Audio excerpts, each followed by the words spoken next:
Jesus loves you, this I know, so I'm gonna tell you so. The healthcare system wasn't given to us by God, and God didn't give us doctors, as He is the ultimate physician, He is the ultimate doctor, He is the healer.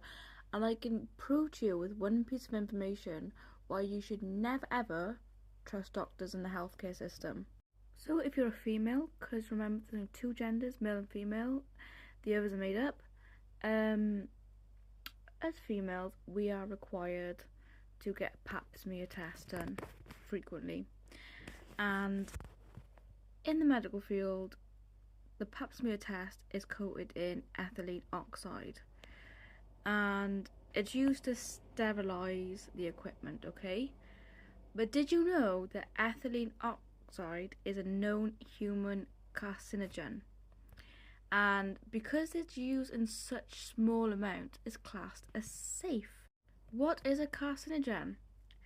Any substance, radiation, or organism that promotes the development of cancer or increases the risk of developing it by damaged cellular DNA.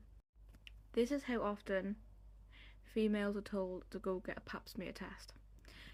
Now, before I get into this information, a few years ago, I had my first letter to say to go get a pap smear test.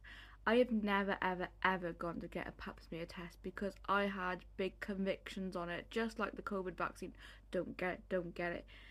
And there was somebody I told in my life I wasn't going to get the pap smear test, and they kept telling me, oh, but it's good, it's for your benefit, you need to find out whether you could have cancer or not, it could save your life. And I had no information at all on how I could explain my conviction, because if you're a believer and you get convictions, you'll understand that sometimes it can be difficult to explain to a non-believer your convictions without any evidence, when this world is based on I don't believe it unless you give me evidence, or I'm going to believe it unless you prove to me evidence why I shouldn't believe it.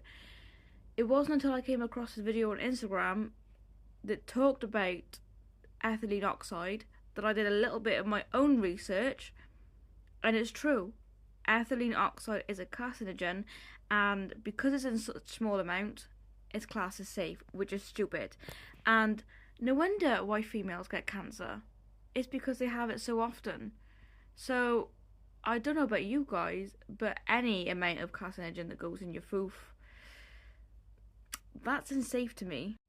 It kind of reminds me of certain food.